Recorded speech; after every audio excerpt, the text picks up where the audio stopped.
Nagsimula na ang semifinals ng Urabuto Satsujin. Ang unang laban ay naganap sa pagitan ni Lorcan na Hokage at ni Tsukishiro ng Uruhama. Ginamit ni Tsukishiro ang kanyang oboro upang mawala sa paningin ni Lorcan. Noong unay, nahirapan si Lorcan. Subalit sa bandang huli ay natalo rin niya si Tsukishiro. Pero bago maihayag ang nanalo, nawalan ng malay si Lorcan at naging tabla ang laban.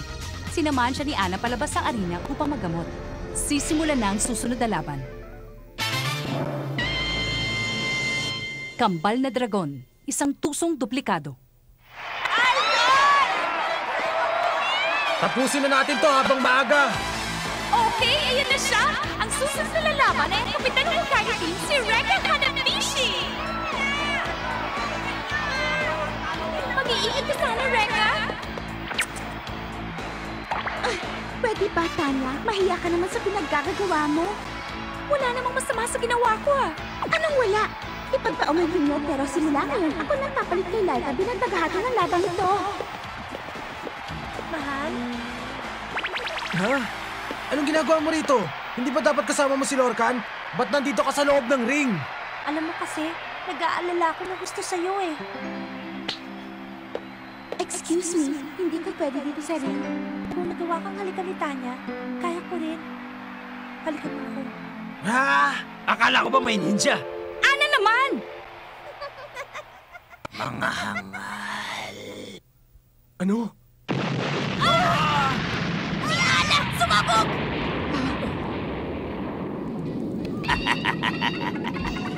O ano? Naloko ko kayo, no? Ako si Kasamaru, ang unang ninja ng Uruha. Ang nakita niyong babae kanina ilusyon lamang. Ginamit ko ang ninpo technique. Anong sinabi mo? Ay, nako. Akala ko pa naman magaling kayo. Ang dali-dali niyo naman pala lokohin. Tsukishiro! Bakit ikaw nandyan? Sandali. Sino sa atin ngayon ang madaling maloko?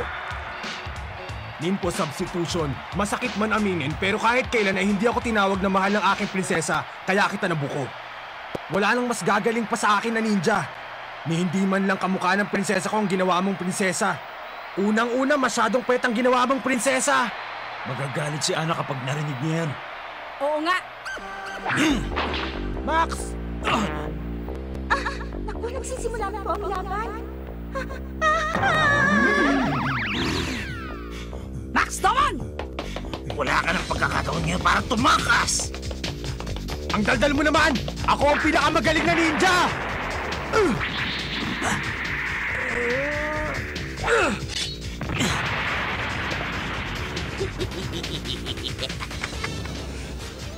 May bubuga ka naman pala eh.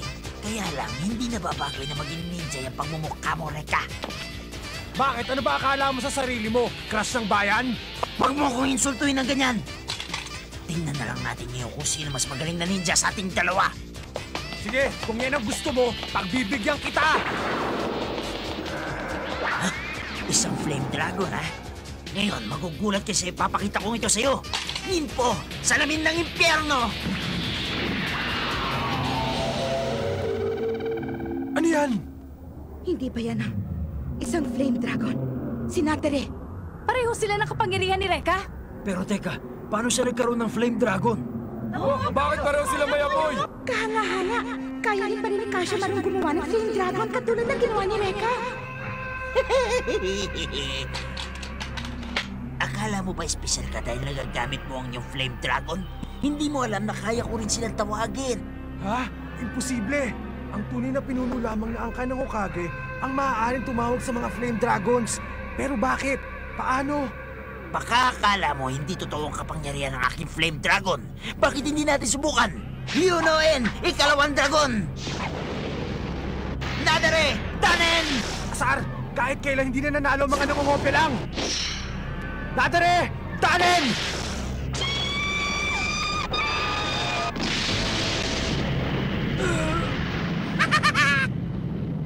Ibig sabihin, tabla lang sila. Hindi pwede yon. Hindi ako makapaniwala na pareho lang sila ng kapangyarihan. Pero baka naman totoo ang kanyang flame dragon.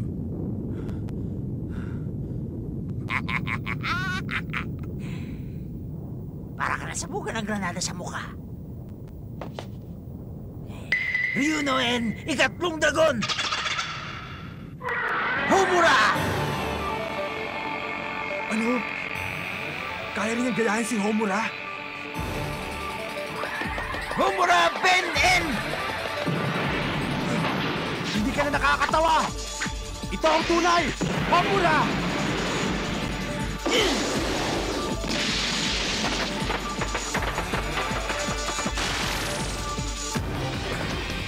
Masarap talaga.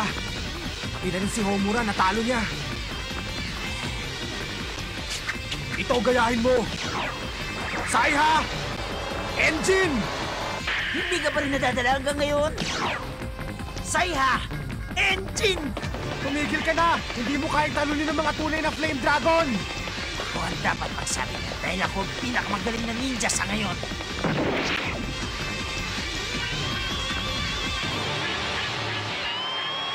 Nagawa niya! Nanalong tunay! Hindi. Tingnan niyo mabuti. Nasugatan din si Reka ni Kashamaru. Hindi pwede! Hindi pwedeng pareho na sila ng kapangyarihan! Talagang hindi kami pareho! Dahil hindi niyo pa nakikita ang tunay kong kapangyarihan! Manginig kayo ngayon sa tako! Tatlong dragon! Sabay-sabay! Hindi! Imposible! Bakit ang nangyari ito? Paano nagawa ni Kashamarung tawagin ang 3 dragon nang walang kahirap-hirap, samantalang 2 dragon lamang ang kayang tawagin ang anak kong si Reka? Paano? Paano niya ginagawa?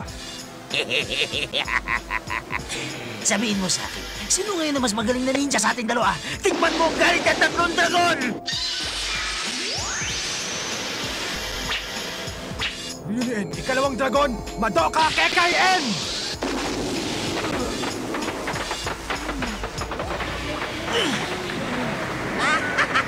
Huli ka!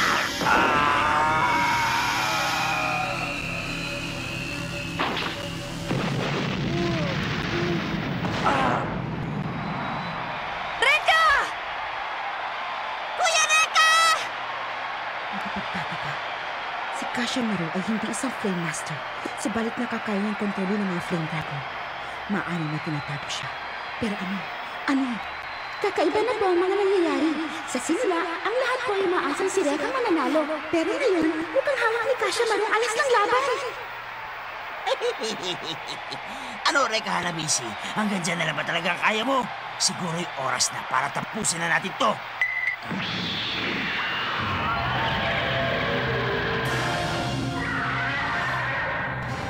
Si Setsuna? Si Madoka? Hindi! Ano ba yan? Maski pala limang Flame Dragons kaya niyang tawagin. Imposible! Ano na ang gagawin ni Reka? Wala na, dahil ihahanda ko na ang kanyang libingan. Yan ang nararapat na kapalaran para sa mga langahas na lumaban sa aming mga uruha, Reka Hanabishi. Tapusin niyo na si Reka! Huwag ka nang masamay dyan! Reka! Tumakbo ka na! Saiha, engine! Ano yun? Yan ang mahiwagang ni Sebi. Ni Sebi? Isang uri ng sandata na kumokontrol sa apoy. Ginagaya nito ang kakayahan ng isang tunay na Flame Master. Ang ibang ninja na naghahangad sa kapangyarihan ng apoy ay maaaring magtaglay nito kung nasa kanilang mahiwagang ni Sebi. At kahit anong uri ng apoy, makakaya nitong gayahin at kontrolin. Nako, ang tagal niyo naman bago napansin. Hindi totoo ang mga dragon. Kanina pa pala tayo pinepeke ng taong to eh. Yun ang dahilan kaya niya nagagawang lumikha ng sariling Flame Dragons. Sa pagkakaalam ko, ang Nisebi ay may hangganan sa paglikha ng iba't ibang uri ng apoy. Pero hindi ko inakalang magagaya niya ang kapangyarihan ng 5 dragon. Matagal na panahon din bago ako naging bihasa sa santatag. Pero ngayon, kahit ano pa lumabas na Flame Dragon, kaya ko itong kopyahin ng walang kahirap-hirap. Ito, tignan mo! Setsuna's Flame! Shunen!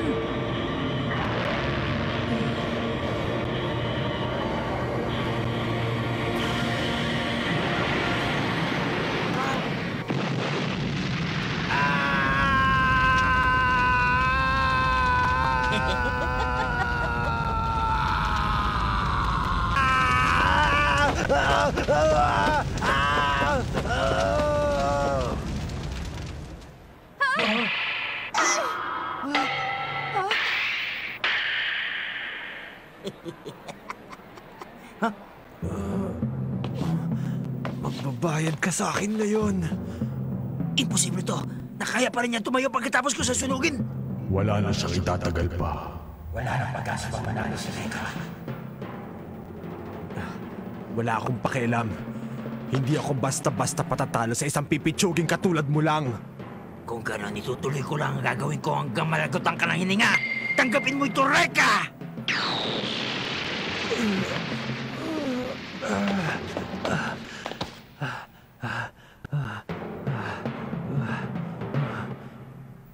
Nais mo bang magkaroon ng pag-asang manalo?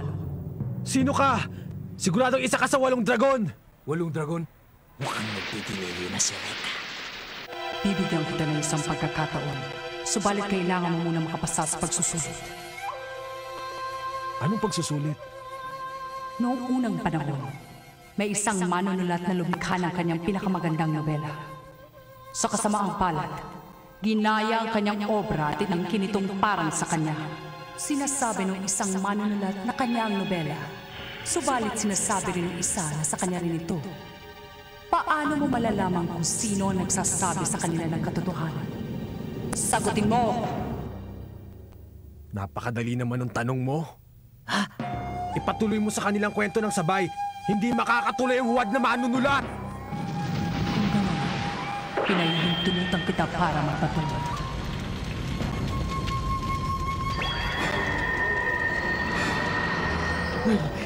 Ano yan? Isang bagong Flame Dragon! Kung nagaya mo ang mga Flame Dragon na nakita mo, hindi mo ako magagaya dahil ngayon mo pala ako nakita. Ako si Rumi, ang Katanashi. Ako ang dragon na nagpapaunlak ng aking kapangyarihan sa sino mang nakakasagot ng tama sa aking mga tanong! Niloko na.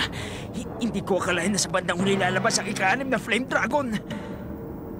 Kasamaru, hindi ka maaaring sumuko ngayon. Alalahanin mo na isa kang respetadong kasama ng Uruhama. Mabigat ang iyong magiging kaparusahan kapag ginumisan mo ang ating pangalan. Haharapin mo ang galit ng aking kapatid kapag sumuko ka ngayon. Akala mo ba hindi ko alam yan? Huwag ka mag-alala. Kayang-kaya kong gayahin. Ang bagong Flame Dragon! Okay, susubukan natin yan. Ano ba yan? Maulap! Ano na bang nangyayari? Anong kapangyarihan ang taglay ng dragon ito? Naloko na. Saan ka na naman nagpunta? Tinatago mo ba sa ulap na itong kapangyarihan ng iyong bagong dragon para hindi ko magaya? Pues, tatanggalin ni Natari ang ulap na ito para sa akin. At pagkatapos, nanakawin ko ang kakayahan ng iyong dragon. Siguradong lalakas pa akong lalo dahil sa bago kong taglay na kapangyarihan!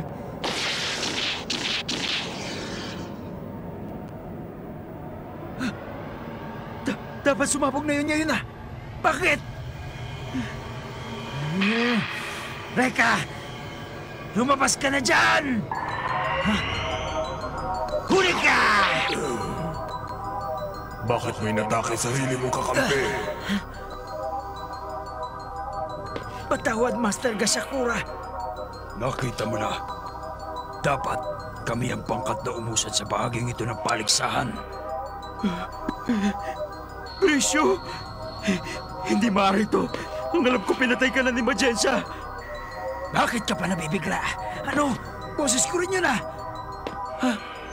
Kumusta ka na? Ano pakiramdam ngayong ikaw naman ang ginagaya? Teka, sino ka man talaga? Nalaman ko na kung paano mo ginagamit ang iyong Misebi. Paano mo nakuha ang espada ko? Ginamit mo ang iyong espada at latigo para gayahin ng mga Flame Dragon. Katangian nga ito ng isang ninja, pero may ginawa kang pagkakamali. Alam mo ba kung ano yon? Hindi dapat malaman ang lihim ng isang tunay na ninja! Paano mo nalaman? Huwag mo kami paglalaroan.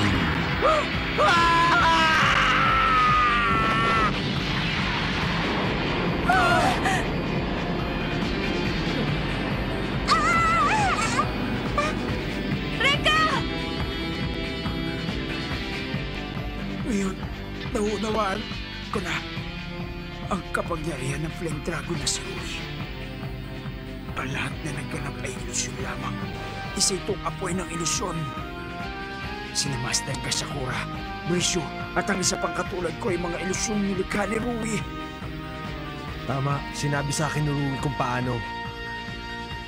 Ang kailangan ko lang gawin ay isipin ang isang bagay at si Rui na ang bahalang magbago sa anyong naisip ko. Okay ba?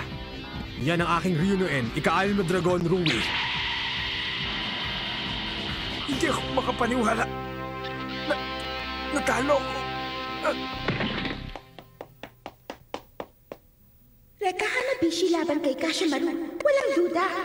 Ang nanalo ay si Reka Hanabishi. Ang galing! Idol kita! Reka! Kuya Reka! Reka, you're my man! Reka. 6 na sila ngayon. Pero palagi na lang sila nagliligtas sa akin. Hindi ko matatalo si Kurei kung ganito ng ganito. Ngayon, ang Hokage team na ang nangunguna! Reka! I love you! Tanya, maging professional ka naman sa trabaho mo. Mga kaibigan, ang vice kapitan ng Uruhama ay umakyat na ngayon sa ring!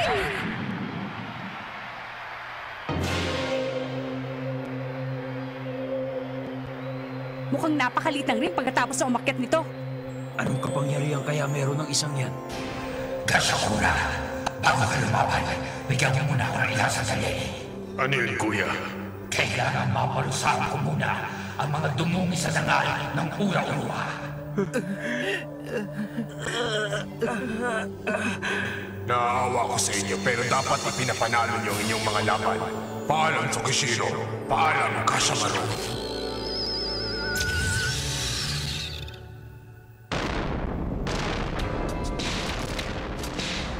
Ha? Anong ginawa ni Magensa? Kakaibang uri ng paglalakbay sa panahon.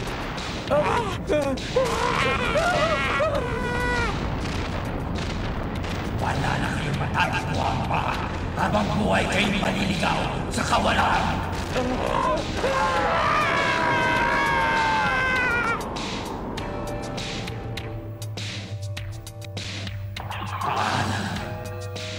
Ha? Anong ginawa mo sa mga kasama mo? Nasaan na sila? Saan mo sila ipinatapon? Reka, wala ko intensyon na ipaalam sa iyo ang abot ng aking kapangyarihan. Bueno, tapos na ang palabas. Simulan na natin ang laban. Bakit andito ka pa rin?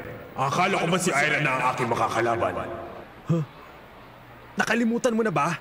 Matira ang matibay. Ako ang nanalo kaya ako pa rin ang lalaban. Pero sa kalagayan mo ngayon, kaya mo pa rin bang lumaban? Ha? Ano ibig mong sabihin? Binabalutan ni Kashimaru ng pampatulog ang kanyang espada. Nararamdaman mo na ba ang epekto nito sa iyong katawan? Asar.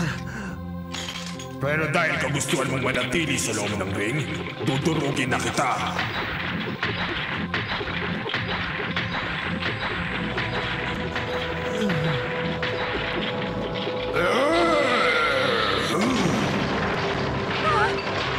Reka,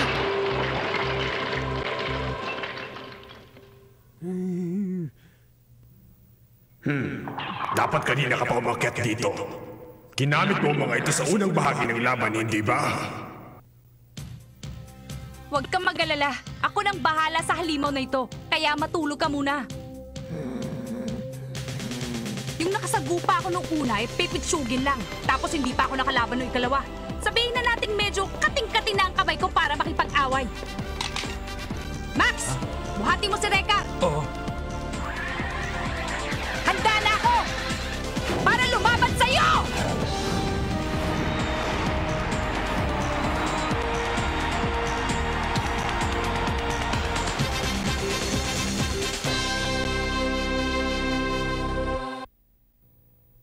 Sa ikalawang round ng semifinals, 2 ninja naglaban, si Reka at si Kashimaru. Kinaya ni Kashimaru ang mga Flame Dragon ni Reka at muntik na ito matalo. Sa bandang huli, naging karapat dapat si Reka sa paningin ni Rui, kaya tinulungan nitong manalo si Reka. Bilang parusa, ang 2 talunan mula sa Ura-Uruha ay itinapon sa ibang mundo upang gumala sa kawalan. Hindi na nakayanang harapin ni Reka si Gashakura dahil sa pampatulog na ginamit ni Kashimaru sa kanya espada. At ngayon, Ang ikatlong laban ay magaganap sa pagitan ni Gashakura at Aira Kirisawa. Aira, ang babaeng mandirigma.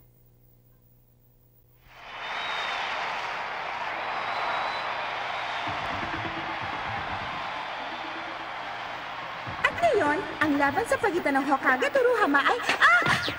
Mga manonood, gusto niyo bang ako na ang maging tagahatol sa laban?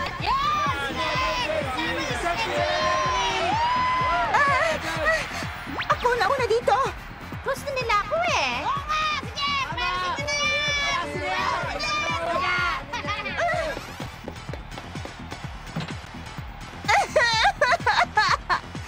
Hayaan ninyo magsimula ulit ako. Ito po si Demi, ang inyong announcer sa... Ako ang announcer sa labang to! Tanya naman, pinaalis na nga ako ni Mia bilang referee. Hindi ibig sabihin na announcer ka na. Ang mabuti pa, tumahimik ka na lang. Sa ngayon, nangunguna ang Hokage team dahil meron na silang isang panalo at isang tabla. At ang susunod nilang makakasagubay, hindi pa natatalo sa mga laban. Ang mandirigmang si Gashakura. Ang kanyang makakalaban ay ang nag-iisang babae sa pagkat na Hokage. Ang sinasabi ko ay ang Fujin Master, si Aira Kirisawa. Sa palagay mo ba ay maliligtas ka ng iyong malamyang Fujin mula sa aking Morning Star? Ipapakita ko sa'yo na hindi ko na kailangan ng kapangyarihan ng hangin para manalo lang ako sa'yo.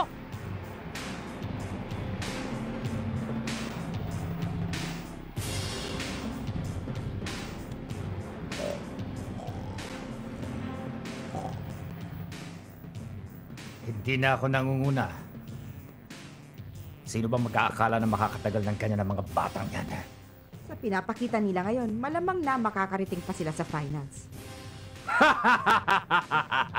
Kaya naman napakagandang panoorin ng paligsaang ito, hindi ba? Gashakura, Magensya, tapusin niyo ang mga bubuwit na yan.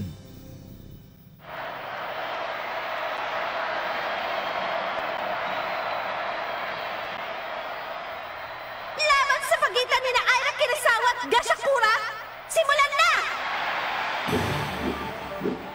Tayo na, bata! Yeah!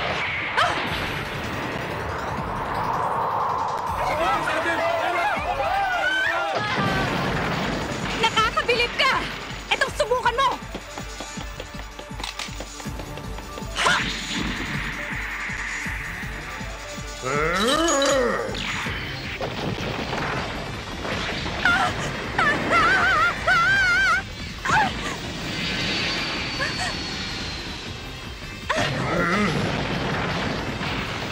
Aira!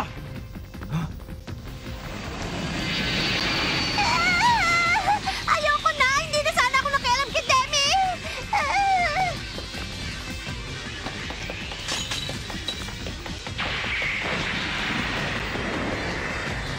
Ang tanging ginagawa lamang ni Aira ngayon ay iwasan ang Morning Star ni Gashakura. Mukhang malabo lang kinabukasan para sa batang ito.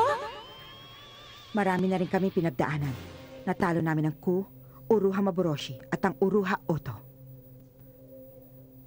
At lahat ng makasagupa nila ay pawang malalakas.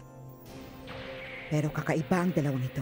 Sina Magensya at Gashakura, ang kanilang kapangyarihan at kakayahan. Hindi sila maikukumpara sa mga nauna naming nakalaban sa paligsahang ito.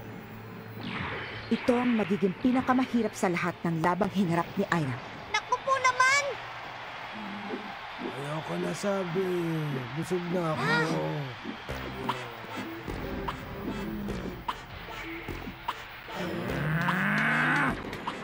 Dahil sa kanya napahamak tuloy si Ate Aira!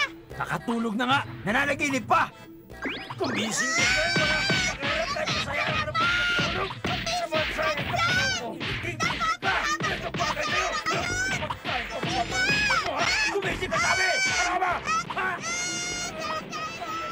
Siguradong mas masakit pa yan kaysa sa laban niya kanina. Ano ka ba? Gumising ka na! Nalalagi sa panganib ni si Aira! Gising! Sino si Aira? Huh? Tama. Nakatulog nga pala ako dahil sa gamot na nasa espada ni Kashamaru. Nagsimula na ba ang susunod na laban? Kanina pa Kuya Reka nanganganib na si Ate Aira. Huwag kayong mag-alala. Hindi pa nanganganib ngayon si Aira.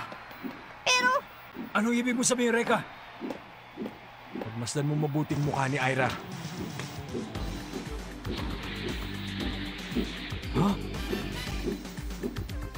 Nakangiti.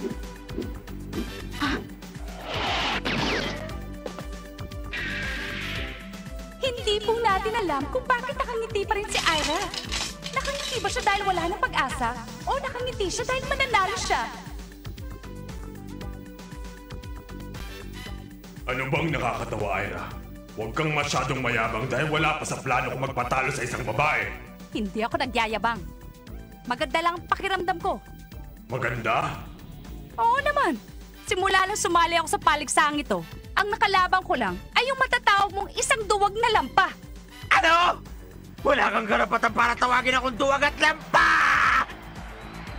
Ira, baka gusto mo magkasubukan tayo ngayon din. Hindi kita uurungan. Halika rito! Halika! Maganda ang pakiramdam ko dahil karapat-dapat ang nakaharap ko ngayon. Isang mandirigmang katulad mo. Ganun ba? Naiintindihan kong ibig mong sabihin. Hindi ko akalaing manggagaling ang salitang yan sa isang babae. Ako man, aaminin ko na maganda rin ang aking pakiramdam. Ikaw lamang nakaiwas ng ganyan katagal sa aking Morning Star at nabuhay.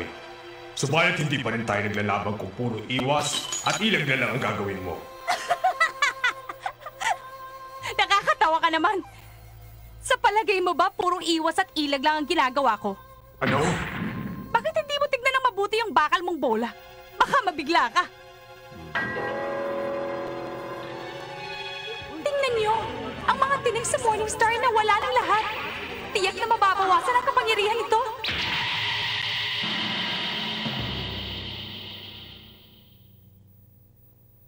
Alam ko yan. Yan ang kasi no Chumi na ginamit niya noon. Ang buong akala ng lahat ay umiilag lamang siya sa mga tira ni Gashakura. Yun pala ay isa-isa niyang pinuputol ang mga tinik sa bola ng Morning Star. Ang galing mo, Ate Ira! Idol ka namin!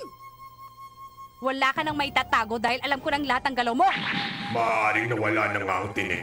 Pero kapag natamaan ang bola ko ang maliit mong katawan, matatapos ang labang ito! Alam kong gagawin mo yan! Fujin Air Cutter!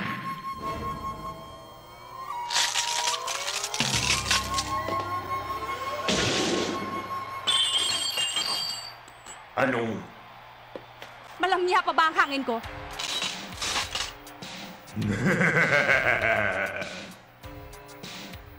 Hindi naman ako nagpapatawa. Ay, Nakirisawa. Alam mo ba kung bakit ako sumali sa panigsahang ito?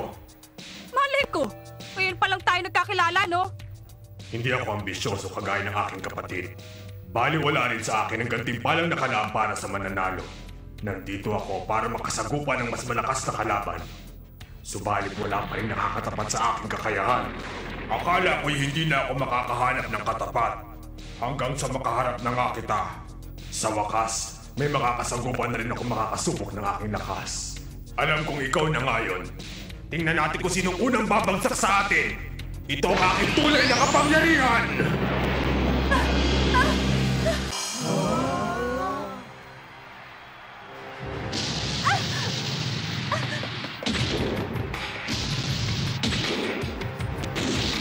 Anong klaseng sandata yan? Ang mahiwagang magagamba. Ang narinig ko tungkol sa sandatang yan ay may kakayahan daw itong umatake at dumipensa ng sabay. Narinig mo? Ito ang unang pagkakataon na nakita kong ginamit yan. Ang napakalakas na nilalang lamang ang maaaring magmay-ari sa sandatang yan. Ibig sabihin, hindi mo alam kung anong kapangyarihan nito? Tama ka, Max. Patay na! Ang akala ng lahat ay paluti ni Gashakura ang nakabalot sa kanyang buong katawan. Yun pala ang kanyang mahiwagang sandata. Mukha itong gagamba na may mga habang kalamay. Ha!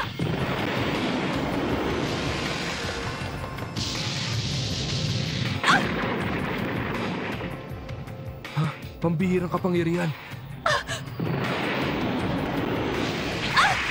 Napakabilis. Para itong Black Widow.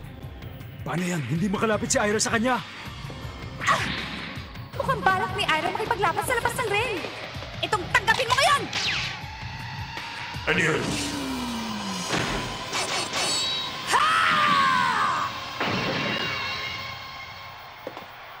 Ano ba naman? Hindi ka ba nasasaktan? Magaling ka para sa isang babaeng mandirigma. Huwag ka nang mambola. Taglay ng magagamba ang lakas, bilis at proteksyon dala ng kanyang baluti. Kung lalabanan ito ni Aira sa labas ng ring, may pag-asa pa siyang manalo.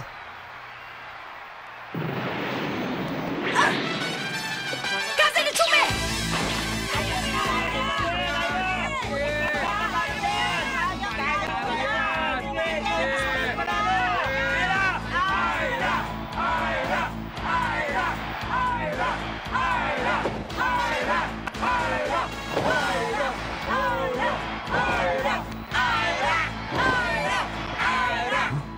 Aira Fan Club? Nilang pa nagsimula yan! Aira! Pag nanalo ka, papalipin ako sa'yo!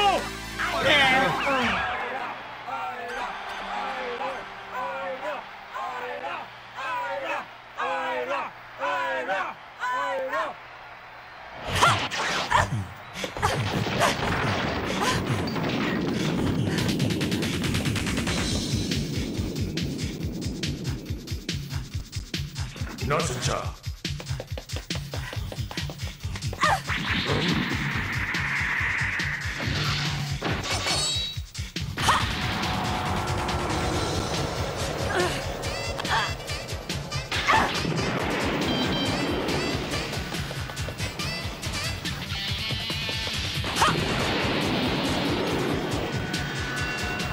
Ito na yata ang pinakamagandang laban na napanood natin!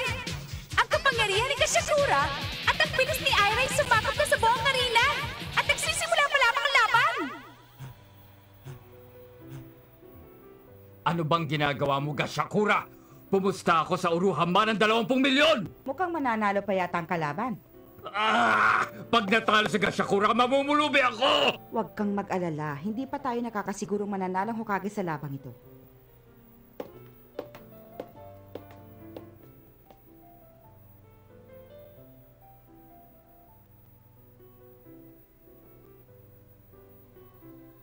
Sige na, paganahin mo na ang mga poste. Apo.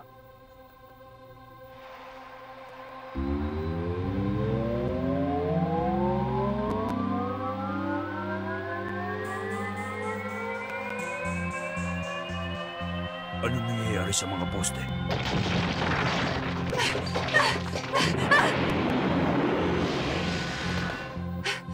Tapos ka na!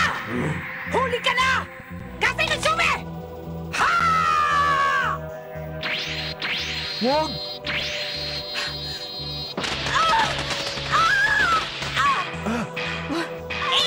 Huh? Ano nangyari?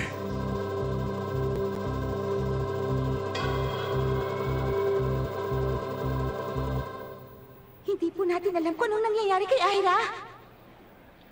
Akin na nga yan! Sungit. Mga laser beam. Sabihin nyo nga sa amin, ano ba talaga nangyari? Hayaan niyo ako magpaliwanag. Nasa semifinals na tayo ng paligsaang Urabuto Satsujin. Naisip ko na masyado namang nakakabagot. Kaya napagpasya akong baguhin ng konti ang estilo ng ating ring. Ang mga posting nakatayo ay hindi na palamuti. Lalagyan na natin ito ng laser beam para mas maging makulay ang ating paligsahan.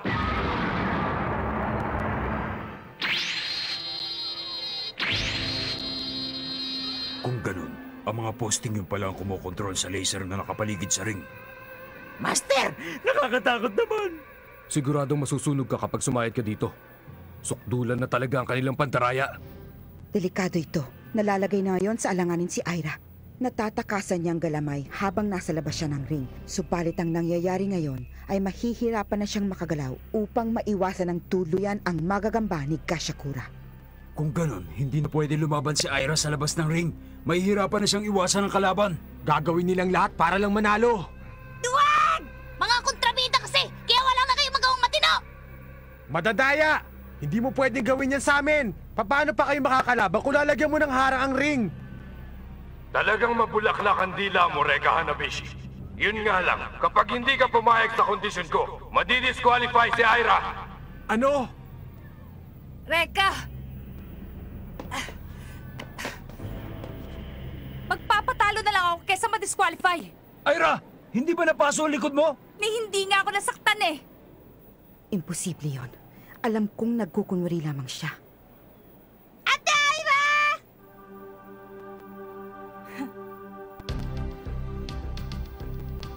O ano?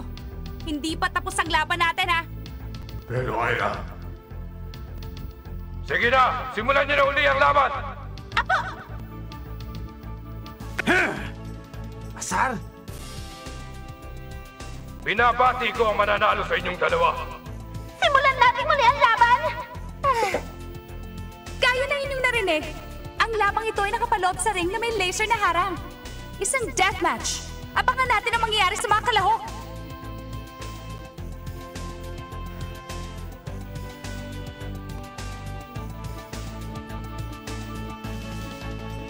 Gayon na! Kasi na Chume!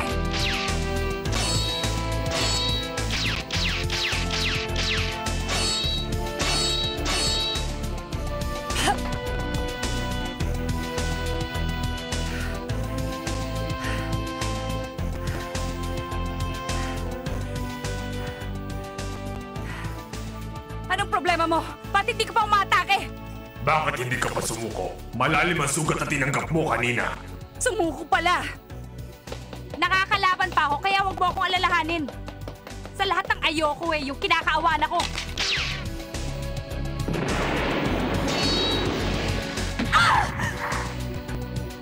Ira! Muli na naman pong tumama sa laser na harang si Ira Kirisawa. Magkakatayo pa kaya siya?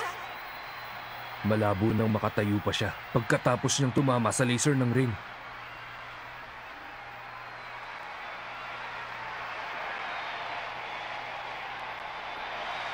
Hindi ko akalaing ganito matatapos ang laban nito. Ira!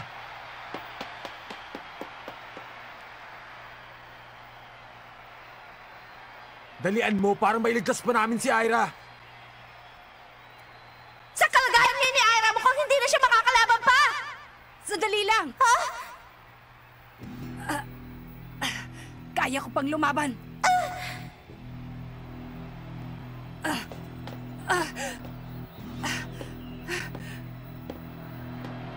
Ira! Sumuko ka na, Ate Ira! Para kawa mo natin! Ira! Tama na!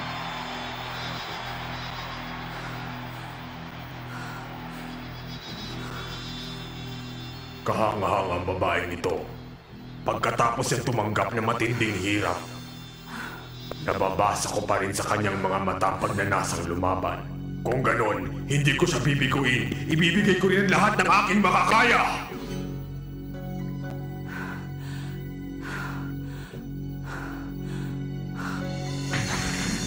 Hindi!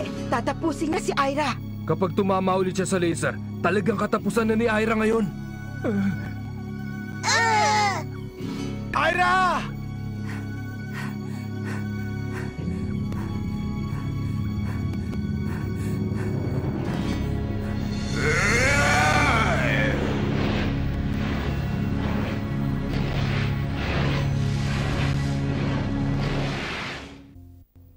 Nasa ikatlong round na ng semifinals ang paliksahang Urabuto Satsugen at magkalaban sina Ira at Kashakura. Sa bilis at kapangyarihan, magkapantay ang dalawang magkatunggali. Subalit nang pinabuksan ni Ginoong Augustus Mori ang laser na nakapaligid sa ring, nalagay sa panganib si Ira. 2 ulit tumama sa laser si Ira at nasugatan ng husto. Nagkaroon ng pagkakataon si Kashakura upang tapusin ang laban at tanghaling kampyon sa paligsahan. Ang pakiusap sa kapangyarihan ng Fujin.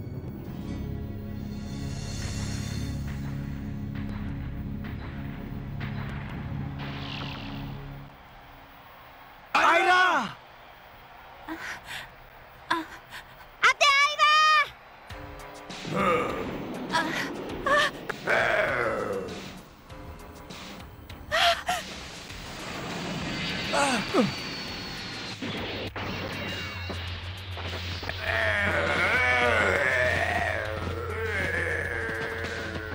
Tingnan niyo! Tinamaan ng mga galamay ni Kashakura ang poste ng ring! Buti nga sa'yo. Sa palagay ko, sadya niyang pinatamaan ang 4 na poste sa ring.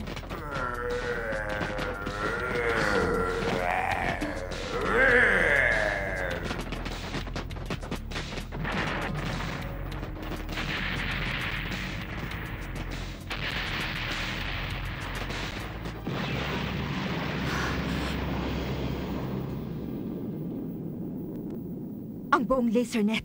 Nasira. Kashakura, bakit? Hindi yun para sa'yo. Gusto kong maging malinaw sa lahat na hindi laser ang makakatalo sa'yo. Ang taas naman pala ng pride mo eh. Hindi ka rin naman pala mapagkumbaba. Kahit na matinding parusa na ang tinanggap mo, hindi ka pa rin sumusuko. Kaya tumayo ka na, Aira! Patas na ang ating laban! Hindi kita uurungan. Nakita niyo po, nakatayong muli si Aira. Ganyan niya, Aira! Mahal kita kahit na anong mangyari sa'yo! Ganyan niya, Aira! Magpapalipin ako sa'yo habang buhay basta't manalo ka lang! Pangako ko yan! Sige, Aira! Ah, ganun ha? Manalo ka lang, Aira! Mapapasayo ang mga labing to! Tumigil ka na! Ang sagwa! Aray ko naman! Umanda ka, Aira!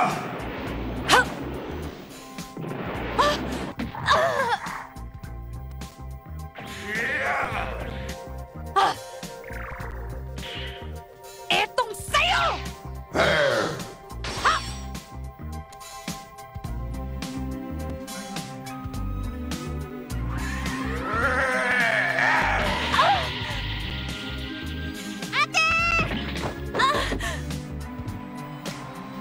Naku! Mukhang nagkakalamang na ngayon sa laban sa Gashakura! Bumagsak na naman si Aira! Tama na, Aira! Kaya mo yan! Sige, sa pagkakakano! Asar? Ang kapangyarihan ng magagamba ay hindi na kasing bangis gaya nung nagsimula pa lang ang laban. Magkagayon pa man, nasaktan pa rin ng husto si Aira. Aira! Oras na para tapusin ang laban!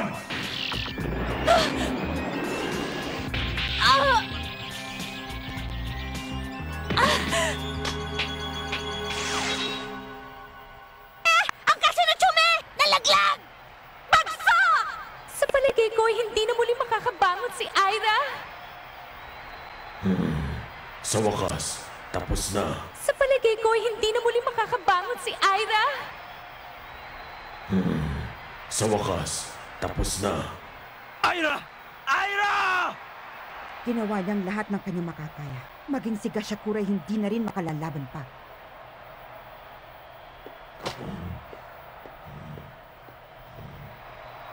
Kahanga-hanga pa rin ang ginawang pakikipaglaban ni Aira. Kahit na! Wala sana ang laser kanina!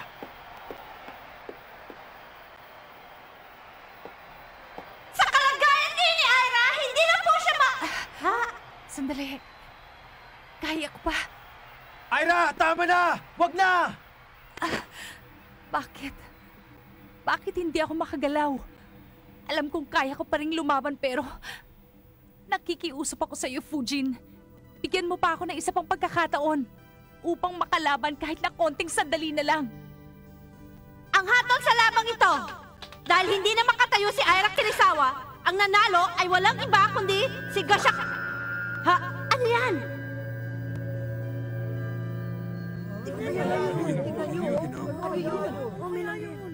Ha? Ang Fujin, tingnan nyo! Ang mga bato ng Fujin kumikinang. Hindi ko akalaing. Imposible! May kakayahan pala mag-isip ang Kasino Kodama. Maraming salamat, Fujin, at pinakinggan mo ang pakiusap ko.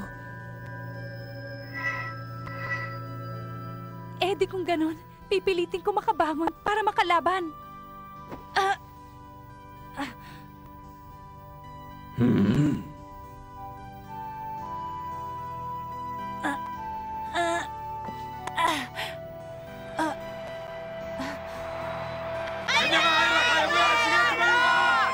Nakatayo na siya!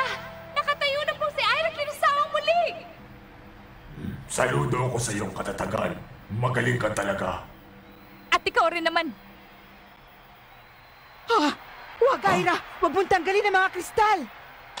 Ibigay mo sa akin. Ang kapangyarihan!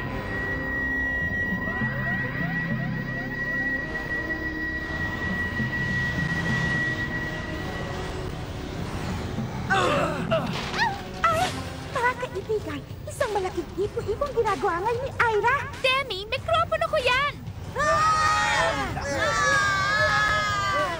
Napakalakas po ng hangin! Ang kristal na yon, ang humihigop na lahat ng hangin. Ano na po bang nangyayari, Inay? Sila ang Kaseno Kodama. Kasino Kodama? Ang Fujin ay may isang pangunahing bato at napapaligiran ng 4 na maliliit na kristal. Subalit nang matagpuan ko ito, ang pangunahing bato ay nawawala. Kapag nawala ang pangunahing bato ng isang mahiwagang sandata, nawawalan ito ng kapangyarihan. Pero ibang nangyari sa Fujin. Ha! Ang bawat kristal ay may sariling kapangyarihan, kaya't nagagamit pa rin niya ito kahit nakulang ng isang bato. Ang maliliit na kristal o Kaseno Kodama ay maaaring gamitin kahit nag-iisa. Subalit kailanman ay hindi ko sinabing tungkol dyan kay Aira. Paano niyo nalaman? Naging likas kay Aira ang paggamit ng kanyang Fujin. Pinaghirapan niya ng gusto bago niya nakamit ito. Hindi ko alam kung anong kapangyarihan ng mga maliliit na kristal. Hindi ko rin alam kung babalik pa ito kapag nagamit ng minsan. Sa kalagayan niya ngayon, nilalagay niya ang kanyang sarili sa panganib. Haaaring may natitira pang lakas. Subalit hindi pa rin sapat upang talunin ako. Ako munang tatapos sa'yo bago ka magkaroon ng pagkakataong matake! Sumusugod na po si Gashakura. Mukhang malapit na pong magkatapusan ang labang ito. Tapos ka na, Aira!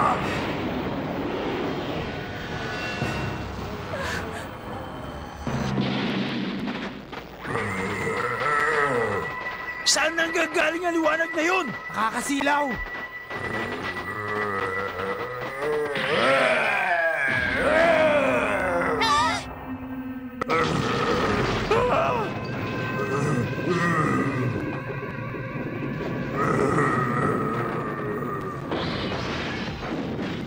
Ha?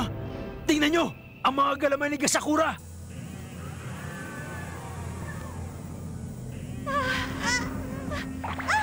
Tuluyan na pong nawasak ang mahiwagang sandata ni Gashakura. Tuluyan na rin kaya siyang natalo ni Aira?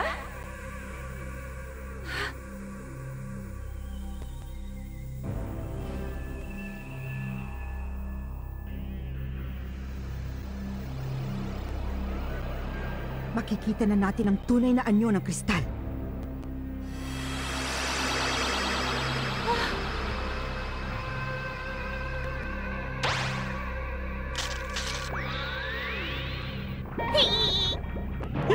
Ano yan? Ano ganyan?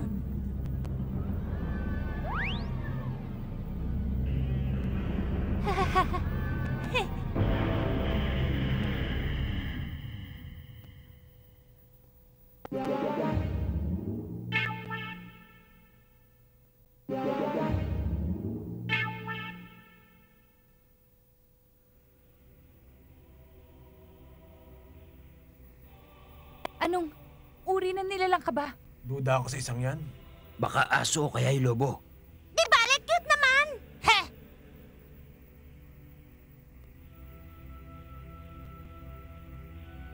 Nagpakita na rin ang isa sa kanila. Ikaw ba ang bago naming master? Nakakapagsalita ka? Ako ang Fujin. Pero isang bahagi lang ako ng kabuuan nito. Ang tinutukoy mo ba ay ang Kaseno Tama? Pakihanap naman ang aming kabuuan para magamit namin ang iyong tunay na kapangyarihan. Ha? Anong tunay na kapangyarihan? Ha? Nakatayo na pong muli si Gasakura? Hindi pa ngayon. May natitira pa akong lakas para labanan ka!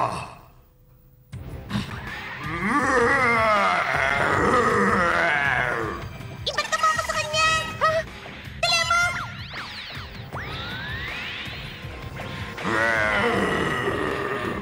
Hindi ko alam kung anong mangyayari pero... Etong sa'yo! Ito ba ang tatalo sa akin?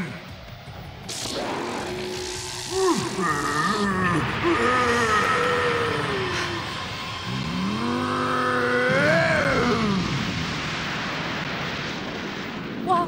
Ang galing!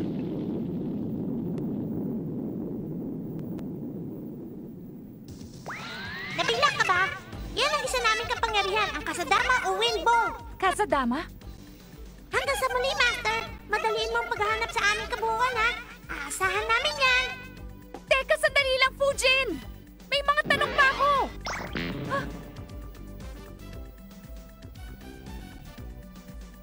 Yun ang kanyang kapangyarihan? Alam ni Aira na hindi lamang yun ang kapangyarihang maibibigay sa kanya ng Fujin. Pero paano siya lumakas ng ganon? Si Aira ang napili ng Fujin bilang bago nilang master.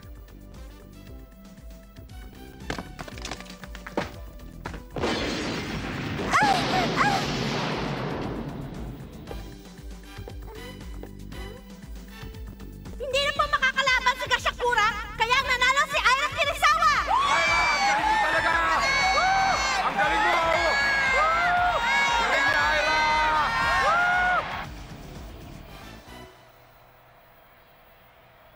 Hindi ko akalaing matatalo si Gasakura. Malalakas talaga kaming mga babae. Ibig sabihin, tunay ang kapangyarihan ng Hokage.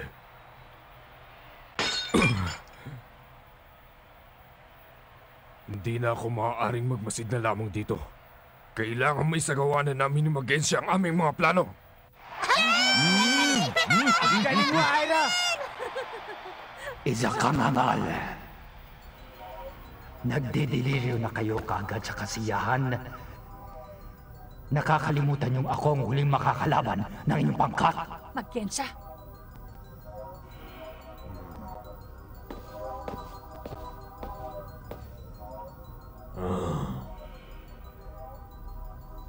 Ako ba'y natalo na?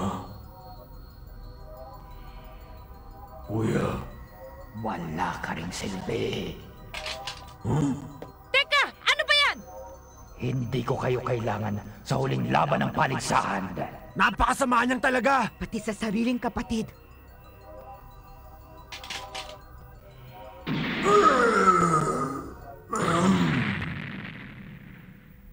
Matitikman mo ang tunay na kaparusahan pagkatapos ng aking laban. Ihanda mo ang iyong sarili. Yumi, akin na yung kamay mo! Basta! Ikaw lang taya! Bye-bye. Si Mia na po ang bagong tagahagos sa labang ito. Sana magawa ng trabaho ng maayos. Si Mia kasi! May problema ka ba? Wala, naghahanda lang ako. Ako naman ang lalaban. Aira, magpahinga ka na. Ako na ang bahala dyan kay Magensya. Ayoko.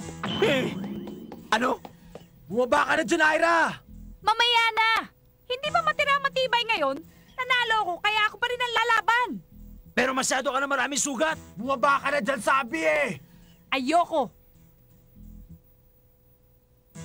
Aira, Alam kong narating ko na ang aking hangganan. At hindi ko inaasahang matatalo ko pa si Magensya. Pero kung masusugatan ko siya kahit konti, magiging madali ng laban ni Max sa kanya. Humanda ka, Magensya! Alam mo na marahil na hindi mo ako matatalo sa laban, binibining Aira. Okay lang yun, Aira. Ako naman na mag-aalaga sa'yo sa ospital eh. O siya! Ha? Kung ganon, si Aira ng Hokage team, laban kay Magensya! Simulan na!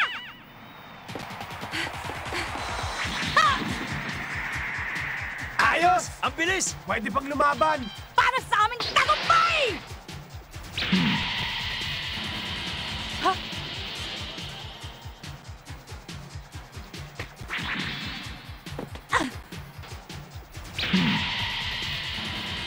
Ha?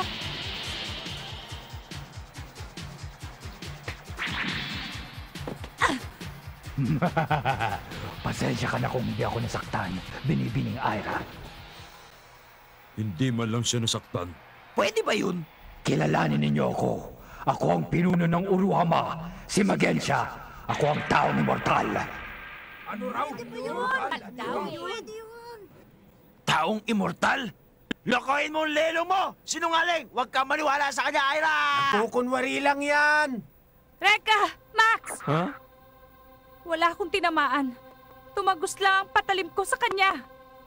Binibining Aira, inaaksiya mo lamang ang aking panahon.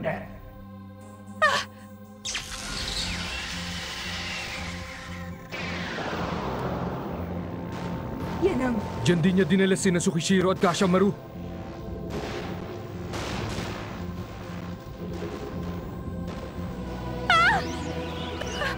Tumakas ka na, Aira! Ay!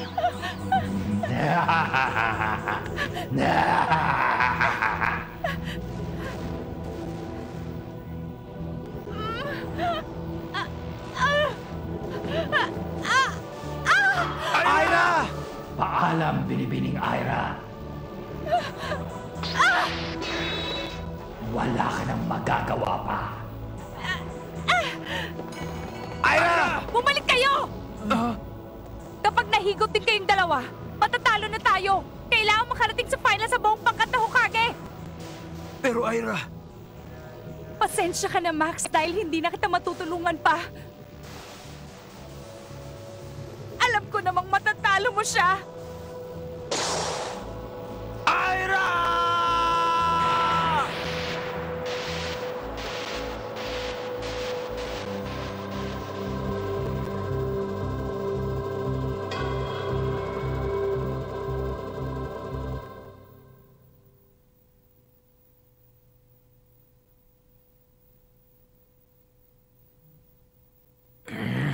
Hinahanap niya ang aking kahinaan.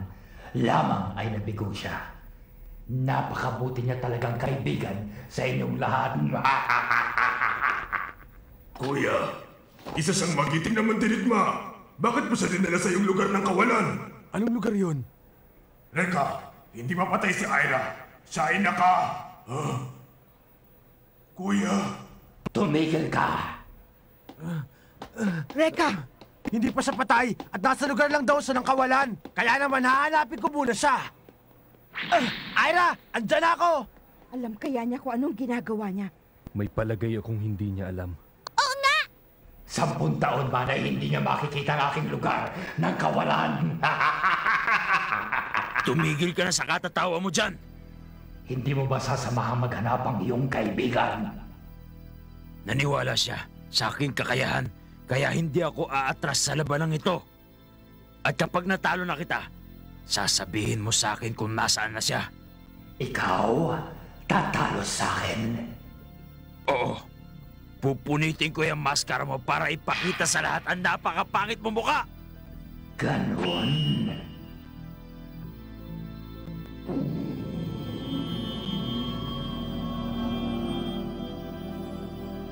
Ano yan? Yan ang orang pandigma. talagang seryoso ang aking kapatid. Ipaghihiganti ko ang pagkawala ni Ira! Sa harap ng kanilang pinakamabigat na kaaway, lalaban si Max upang makalampas sa bahaging ito ng paligsahan. Subalit ang mga oras ding yon, may iba pa silang makakaharap na panganib sa labas ng ring.